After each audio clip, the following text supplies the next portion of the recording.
大家好，日前在后院喷完辣椒水之后呢，紧接着又在前院的一个角落进行柯子白菜的撒种了。柯子白菜算是比较怕热的品种了，因此只能让它们先躲在这比较凉爽的角落。这位置也是日前可以顺利种植紫薇白菜的位置啊。很早以前呢，曾经野生过冬瓜，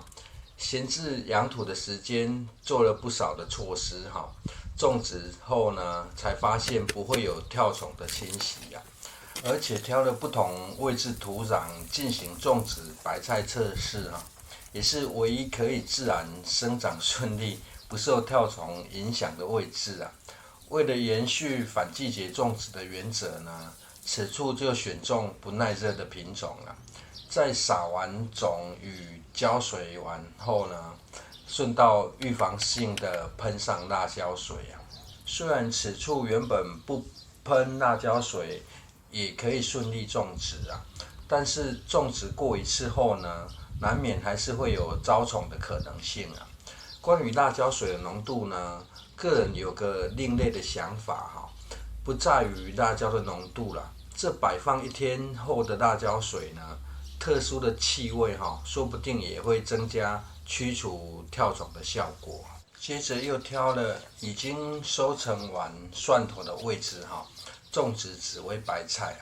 紫薇白菜的品种呢，号称整年都可以种植但个人还是会建议耐热并不等同于喜欢高温配合时令呢，挑选适合生长的温度与位置，菜的鲜嫩度会更好而选择种在这位置的诸多原因中呢，就是这位置日照比较低除了菜好生长之外呢，浇水频率降低人也可以绕得轻松一点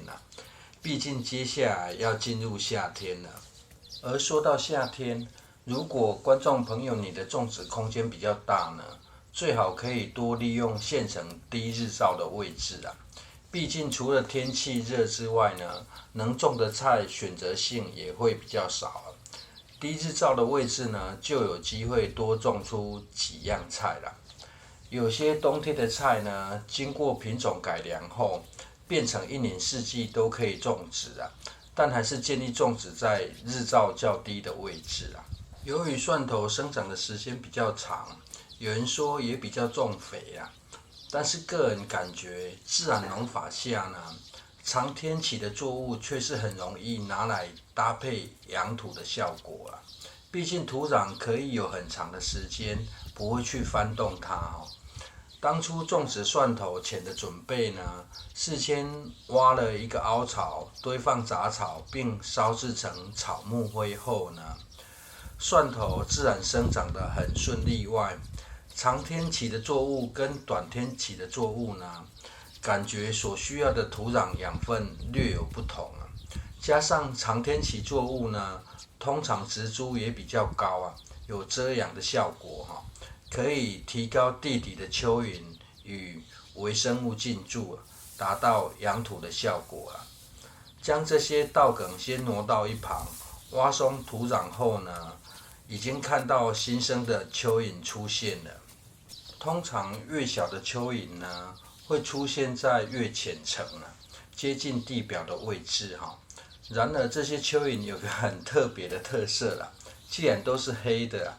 怀疑它们是吃了不少的草木灰明明都还很短小它们的皮肤却比较厚实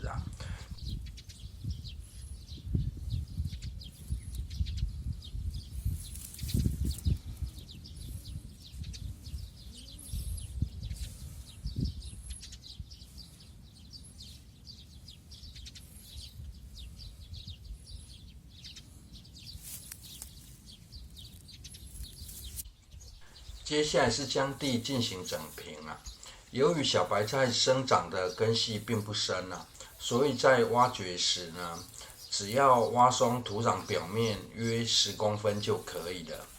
除了省时省力之外呢，依据自然农法的建议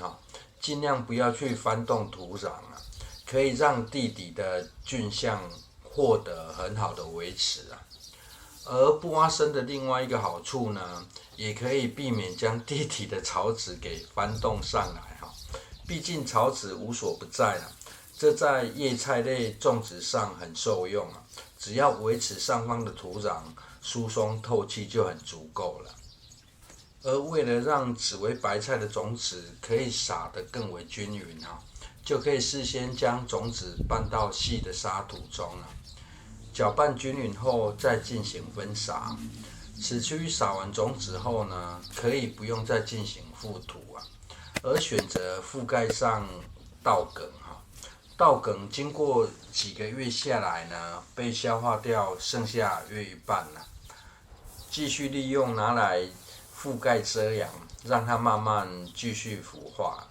有了稻梗的遮挡呢，也可以提供一开始土壤的保湿效果，也就不需要使用惯用的手法哈。前3天得需要注意浇水，来保持土壤的湿润。这在缺水的时间点呢，算是更为省事的育苗方法了。而现在这样浇水的方式呢，就更为方便哈，不怕会冲刷到土壤了。浇完水之后呢，就暂时不进行喷洒辣椒水了，顺道测试一下蒜头的余味哈，是否也有驱虫的效果。后段的影片来验收一下后院反季节种植区的规划。长形四季豆呢，已然爬上主管的最上方了，不过侧蔓生长还需要一点时间哈，才有办法将遮阳网室或说是豆室啦，包围得更像样哈。